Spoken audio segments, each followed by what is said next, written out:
तर नमस्कार मित्रांनो, मी आहे सौरभ जांभळे आणि मी वेलकम करतो तुमचं या यूट्यूब ब्लॉगमध्ये। आज आपण आलो आहे जीवधन या किल्ल्याला भेट देण्यासाठी। माझ्यासोबत आहे माझी छोटीशी टीम। तर एक एक करून हे इंट्रोडक्शन देईल। जय शिवराय मित्रांनो, मी निरंजन चौधरी। आत्ता आम्ही आलो जीवधन किल्ल्यावरती। तर आत्ता ह्या सिरीजमधला आम्ही ज्युनियर सिरीज करतोय, त्या ज्युनियर सिरीजमधला आमचा शेवटचा किल्ला आहे तो जीवधन किल्ला। तर आम्ही आत्तापर्यंत हडसर केलाय, चावंड केलाय, निमगिरी केलाय, हनुमंतगड केलाय आणि आपला म्हणजे छत्रपती शिवाजी महाराजांचा जन्म झाला तो म्हणजे शिवनेरी किल्ला। आणि आता आम्ही शेवटचा किल्ला आमचा ह्या सिरीजमधला की तो जीवधन, तो आता आम्ही पाहण्यासाठी जात आहे। हॅलो फ्रेंड, माझं नाव करण सुळे। आपली वाट जंगलातून अशी वर चढत आम्ही आता किल्ल्यावर जाणार। नमस्कार मित्रांनो, मी विजय कुचिक। आपल्याला जवळपास 15 ते 20 मिनिटाचा पायवाट आहे आणि इथे येण्यासाठी आपल्या 2 मार्ग असतात। एक तर तुम्ही नाणे घाटात सरळ गेले तर नाणे घाटात जाणार आणि लेफ्ट घेतला तिथून तर हा जीवधन किल्ल्याजवळ येतो हा मार्ग, आणि हा कल्याण मार्ग आहे आपला। तर इथनं आपला हा ट्रेक सुरू झालेला आहे। थोडी इथून चढावाची पायवाट लागते तुम्हाला। तर आता आपण या किल्ल्याचा इतिहास जाणून घेऊया। जसं की आपल्याला माहित आहे, सातवाहन हे महाराष्ट्रातील पहिले राजघराणे। सातवाहन राजा गौतमीपुत्र सातकर्णी याने शकांचा नाश करून जुन्नर परिसरावर आपले वर्चस्व प्रस्थापित केले। सातवाहन यांच्या सत्ता काळात महाराष्ट्रात सह्याद्रीच्या अंगखांद्यावर गडकिल्ल्यांचे 7 चढले व सारा सह्याद्री गडगोटांनी सजला। या सातवाहन राजांनी इसवी सन पूर्व 250 ते इसवी सन 250 या कालखंडात सुमारे 2,500 वर्षापूर्वी जुन्नर जवळ डोंगर फोडून कोकण व देश यांना जोडणारा नाणेघाट बांधला। त्याच्या संरक्षणासाठी कुकळी नदीच्या खोऱ्यात जीवधन, चावंड, हडसर, निमगिरी, शिवनेरी किल्ल्यांची निर्मिती केली। यातील नाणेघाटचा सख्खा शेजारी किल्ला म्हणजे जीवधन किल्ला।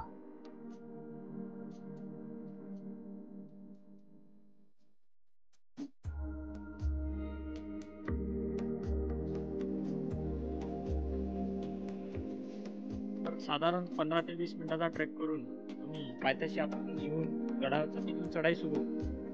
इथून आपण वरती आल्यावर आपल्याला इथून कातळात खोदलेल्या पायऱ्यांची सुरुवात होते। बघू शकता।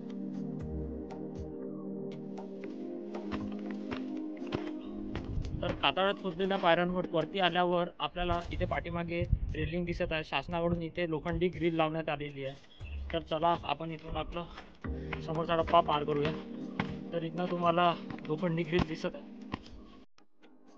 किल्ल्यावर जाण्यासाठी 2 मुख्य दरवाजे असून नाणेघाटाच्या बाजूने जाणारी वाट कल्याण दरवाजा म्हणून ओळखली जाते, तर घाटघर गावातून जाणारी वाट जुन्नर दरवाजा म्हणून ओळखली जाते। यापैकी कल्याण दरवाजाची वाट घडीतून पायरी मार्गाने वर येते व दुसरी जुन्नर दरवाजाच्या वाट कड्यातून वर येते। मुंबईहून जीवधनला यायचे असल्यास कल्याण मुरबाड मार्गे वैशाखरे या गावी यावे। येथून नाणेघाट चढून आपण जीवधनच्या पायथ्याच्या पठारावर पोहोचतो। पुण्याहून जीवधनला यायचे असल्यास पुणे जुन्नर मार्गे 25 किलोमीटर वरील घाटघरला यावे। तर सर्व पर्यटकांचा, गिर्यारोहकांचा सर्वात आकर्षणाचा बिंदू असलेला हा वानरलिंगी सुळका, इथे झिप लाईन क्रॉसिंग आणि क्लाइम्बिंगचा इव्हेंट ऑर्गनाईज केला जात असते। तर कातळ खडकातून वरती आल्यावर आपल्याला पाठीमागे हा थोडा खडतर रस्ता सुरू होते। इथनं आपल्याला पुन्हा थोडं समोर गेल्यानंतर आपल्याला पुन्हा रेलिंग लागते। तिथून आपल्याला पुन्हा वरती जाऊन अशा प्रकारे या किल्ल्याच्या वरती जायला मार्ग भेटते। तर चला जाऊया समोर। पाठीमागे तुम्ही बघू शकता सरळ उभ्या अशा कातळात खोदलेल्या पायऱ्या। तर चला मित्रांनो, हा या किल्ल्यावर जाण्याचा सर्वात कठीण पॅच आहे। शासनाकडून इथे रेलिंग देण्यात आलेली आहे, त्याच्यामुळे थोडी कठीणाई कमी आहे। जीवधन हा किल्ला समुद्र सपाटीपासून 3,754 फूट उंचावर असून 65 एकर परिसरात दक्षिणोत्तर पसरलेला आहे। नाणेघाट पायथ्यापासून येथे येण्यास 4 तास तर पठारावरून 1.5 तास लागतात। दरवाजाच्या परिसरात किल्ल्याची तटबंदी दिसून येते। उन्हाळ्यात अशा प्रकारचे किल्ले सर करणे हे कठीण आणि भरपूर श्रमकारी आहे। भरपूर थकवा जाणवते अशा उन्हामुळे आणि डिहायड्रेट पटकन होऊन जाते बॉडी। तर अशा वेळेस तुम्ही थोडं रेस्ट घेऊन, आराम करून आणि थोडंफार पाणी पिऊन, पाणी पण जास्त न पिता थोडं घुटभर पाणी पिऊन तुम्ही रेस्ट करू शकता आणि पुन्हा तुमच्या या किल्ल्याच्या चढाईला सुरुवात करू शकता।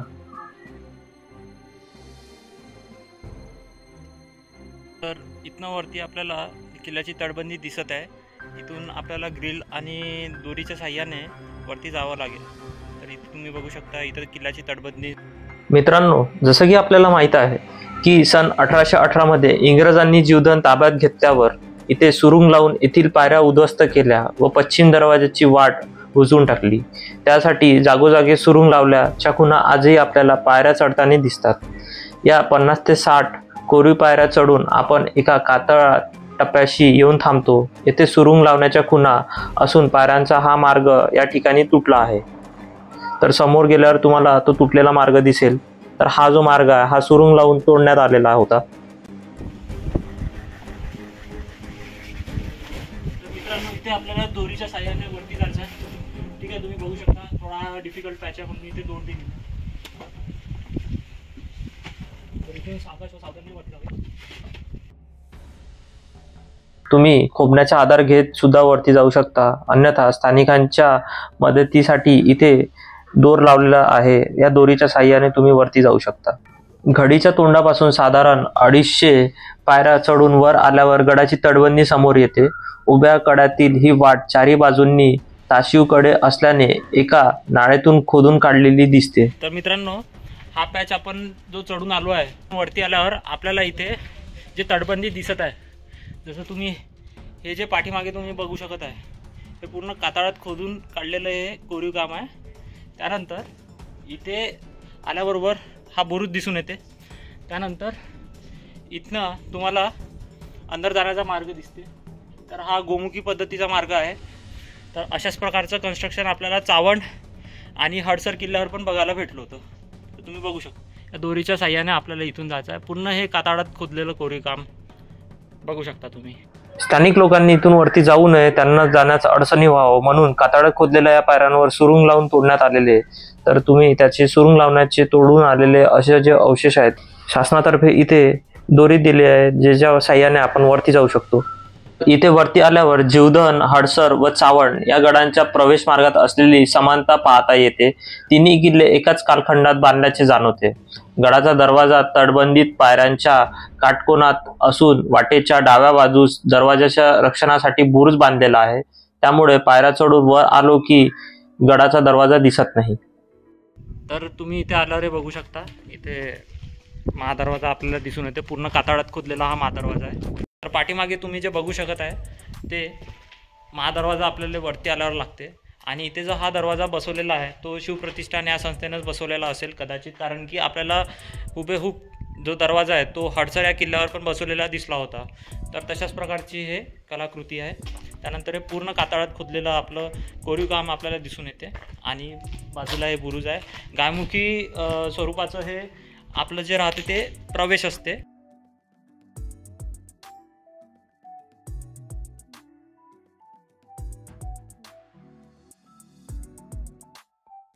गडाचा दरवाजा दक्षिणाभिमुख असून गडाचा दरवाजा व परिसर एका अखंड कातळात असलेला आहे. देवढं आहे जे सैनिकाला बसवण्यासाठी, जे इथे राहत होते आणि इथे राहून ते पहारा देत होते या दरवाजाला संरक्षित ठेवण्यासाठी. दरवाजाच्या अगदी पाठीमागे तुम्ही बघू शकता इथे हे देवडी दिलेली आहे. इथे शत्रूला हल्ला करण्यासाठी आणि चौकशी करण्यासाठी इथे सैनिक राहत होते. दरवाजाच्या वरती जाण्यासाठी आपल्याला 15 ते 20 कातळात खोदलेल्या पायऱ्या चढून वरती जावं लागते. आणि दरवाजाच्या वरील बाजूस मारगिरीसाठी असलेल्या जंग्या तसेच झरोका दिसून येते.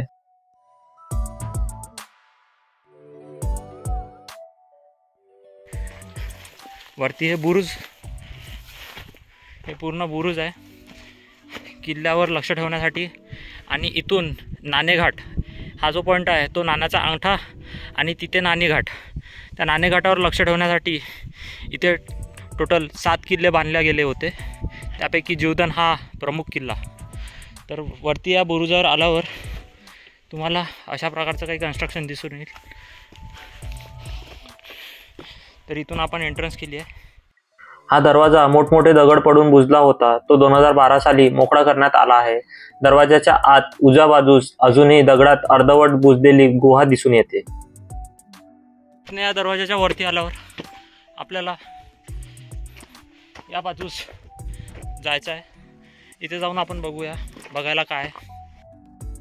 तर मित्रांनो, वांदरलिकी सुडका जवळून पाहायचा असल्यास माचीच्या या भागात जावे, अन्यथा येथे एका वाड्याच्या अवशेषाव्यतिरिक्त इतर कोणतेही अवशेष नाहीत. येथून टेकडीच्या माथ्यावर आले असता ही वाट उजवीकडे व डावीकडे वळते, तसेच समोरील बाजूस जुन्नर दरवाजाच्या दिशेने खाली उतरते.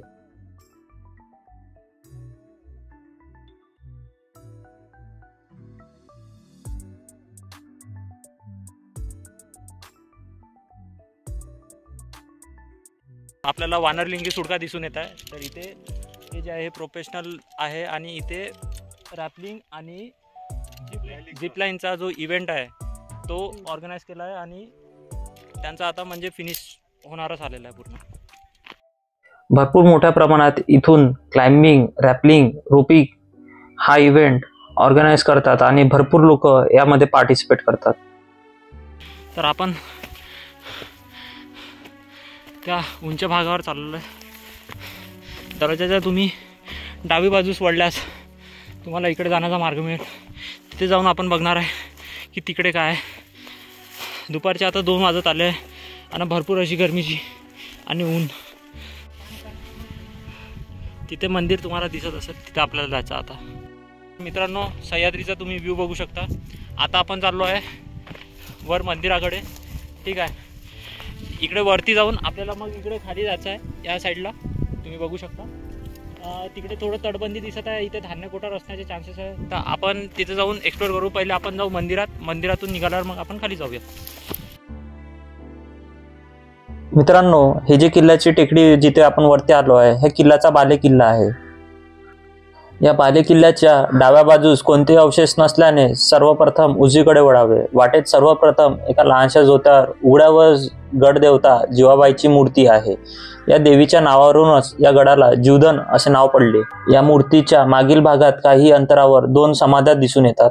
या समाध्यांच्या पुढील भागात काही अंतरावर एक लहान साचपाण्याचा तलाव असून वांदरलिंगी सुडकाचे टोक दिसून येतात. पण आपण तिथे जाणार नाही. आपण इथून आता पुन्हा खाली जाणार.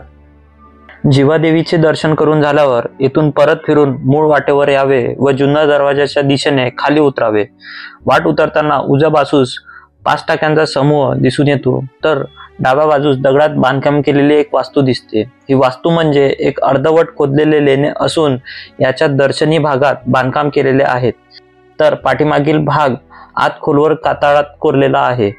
प्रवेशद्वाराच्या आतील भागात गजलक्ष्मीचे शिल्प असून आत अंधार असल्याने विजेरी घेऊनच प्रवेश करावे लागते. या बाहेरील 2 बांधीव दालनाच्या छतावर कमळाची झुमरे असून कोपऱ्यात खांबाच्या वरील बाजूस फणा काढलेले नाग कोरलेले आहेत. तर मित्रांनो, वरुण देवीचे दर्शन केल्यावर आपण जेव्हा खाली येत असतो तेव्हा तुमच्या उजवी बाजूस येताना तुम्हाला खाली उतरल्यावर हे धान्य कोटर दिसून येईल. हे जे धान्य कोटर आहे हे तुम्ही बघू शकता. आपण या धान्य कोटराच्या अंदर जाऊन बघूया काय आहे. तर तुम्ही हे प्रवेशद्वार बघू शकता. पाठीमागे माझं ते वरती हत्ती आणि मधात कमळाचं चिन्ह आहे आणि भव्य असं हे त्यावेळेचं धान्य कोठारचं प्रवेशद्वार. जीवधनच्या पोटातील हे खोदकाम सातवाहन काळातील असावे. या वास्तूला स्थानिक लोक धान्यकोठी म्हणून ओळखतात. 1818 मध्ये झालेल्या मराठी इंग्रज युद्धावेळी या कोठीतील धान्य साठ्याला आग लागली होती. आतील कोपऱ्यात पायाखाली असणारी नरम माती म्हणजे त्यावेळेची धान्याची राख आहे असे स्थानिक सांगतात. अंदर जे आहे ते भरपूर असे वटवाघूळ आहे, त्यामुळे आम्ही जास्त अंदर नाही जाऊ शकलो. तरीही इथे अंधार पण जास्त असल्यामुळे तुम्हाला जास्त काही दाखवू नाही शकत. धान्य कोठारच्या उजवीकडे आल्यावर तुम्हाला इथे पाण्याचे हौद दिसून येईल. तर इथे 1, 2, 3 काही हौद पाण्याचे सुकलेले आहे इथे.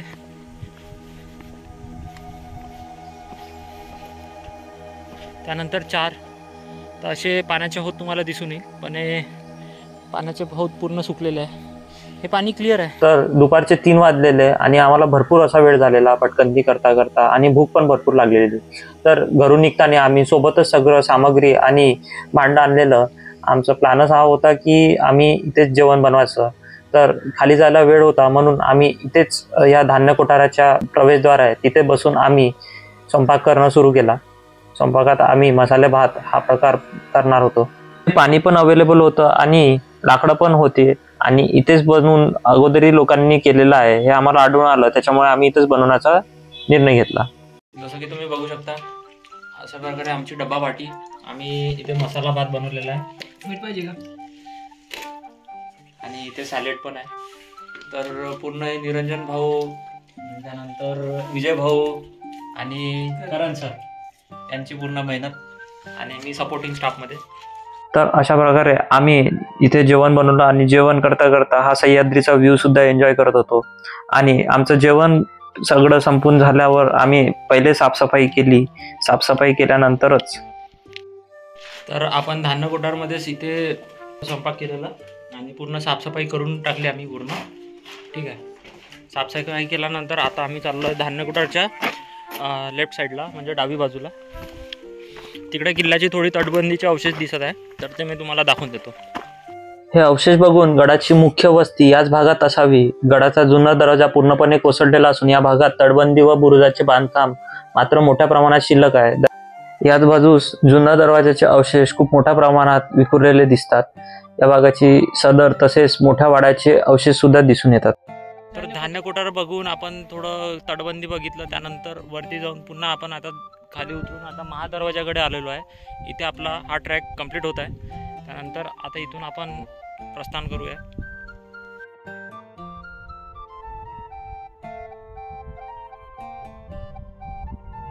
तर मित्रांनो, आपण जीवदान या किल्ल्यावरून खाली उतरलेलो आहे आणि आपण या हॉटेलमध्ये आलो होतो. पाठीमागे तुम्ही बघू शकता व्हेकल आम्ही इथेच पार्क केलेला आहे.